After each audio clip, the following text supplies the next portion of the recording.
जय हिंद साथियों, मैं प्रबल फिर से आप सभी लोगों का स्वागत करता हूं। आज मैं थोड़ा आप लोगों को ज़्यादा परेशान कर रहा हूं, लेकिन इसके पीछे कारण ये है कि मैं चाहता हूं कि आप सभी लोग पूरे के पूरे बजट के सारे नॉलेज को आप लोग देखिएगा, सारी बातों को समझिएगा, सारी बातों को ध्यान रखिएगा। देखिए अब क्या हुआ कि परंपरा जो ट्रेडिशन आपकी चली आ रही थी उसमें आपकी मोदी सरकार के इन दोनों आपके कार्यकाल के दौरान आपके कहीं ना कहीं परिवर्तन देखने को मिलता है।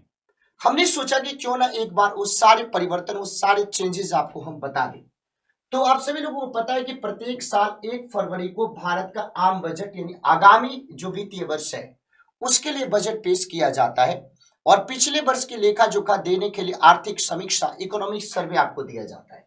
केंद्रीय वित्त मंत्री निर्मला सीतारमण फिर से आपके क्या करेंगी, बजट को पेश करेंगी और मोदी सरकार का ये 10वां आम बजट होगा। मोदी सरकार का ये 10वां आम बजट होगा। अब देखो एक एक करके ट्रेडिशन को समझिएगा कि कौन कौन से ट्रेडिशन में परिवर्तन हुए। तो तारीख में बदलाव हुआ। पहले बजट आपके 28-29 फरवरी को पेश किया जाता था। अब आपके कब पेश किया जाने लगा, तो अब आपके 1 फरवरी को पेश किया जाने लगा। ये एक परिवर्तन हुआ। पहले 28-29 फरवरी को पेश किया जाता था, अब आपके 1 फरवरी को पेश किया जाने लगा।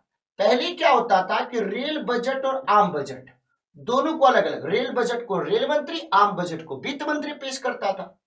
1924 से आपके रेल बजट पेश किया जा रहा था अलग से, लेकिन बाद में 2016 में आप जब देखिएगा तो रेल बजट और आम बजट दोनों को एक में ही मर्ज कर दिया गया, तो अलग अलग इसको पेश नहीं किया जाता है।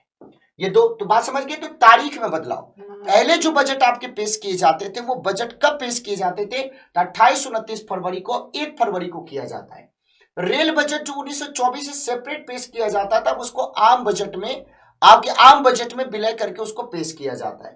पहले क्या होता था, आपने देखा होगा कि पहले जो बजट था वो पहले बजट आपके लाल ब्रीफ केस में लेके आया जाता था, बजट की प्रति को, और उसको वित्त मंत्री लेके आते थे, फोटो शूट होता था, अंदर चले जाते थे।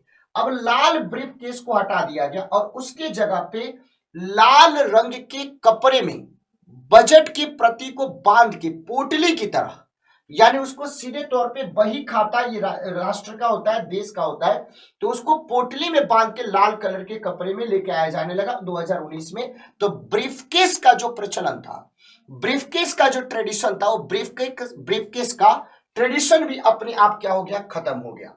आपने बोले कि ठीक है भाई, 2021 में आप सभी लोगों को पता है कि 2021 में यानी 2020-21 में हम लोग कोविड के दौर से गुजर रहे थे। वहां पे चीजों को छूना और उससे कोविड का संक्रमण बढ़ना, ये कहीं ना कहीं हमारे लिए चुनौती की बात थी। तो वहां पे डिजिटल इंडिया कैंपेन को प्रूफ करते हुए सरकार ने सीधे तौर पे क्या बोला कि हम प्रति नहीं बांटेंगे, हम पेज नहीं बांटेंगे। उससे दो तरीके का फायदा होगा कि जो हमारी कागज का जो खर्च है वो बचेगा, पहली बात। और दूसरा, हम डिजिटली तरीके से एक एक संसद के सदस्यों तक हम बजट को पहुंचाएंगे। तो उसके लिए क्या एप्लीकेशन बनाया गया और उस एप्लीकेशन पे सारे बजट की बातों को वहां पे रखा गया और उसको टैबलेट के माध्यम से क्या किया, पेश किया गया। तो निर्मला सीतारमण को पिछली बार आपने देखा होगा कि लाल रंग के आपके पर्स टाइप में उसमें वो टैबलेट रखा हुआ था, उसको लेके, तो यानी कहने का मतलब है कि प्रिंट अब नहीं होता है बजट, अब सीधे तौर पे क्या दिया जाता है, डिजिटल प्रति दिया जाता है, एप्लीकेशन पे है। अगर आप प्रिंट आउट निकलवाना चाहते हैं तो निकलवा दीजिए, कोई दिक्कत की बात नहीं है।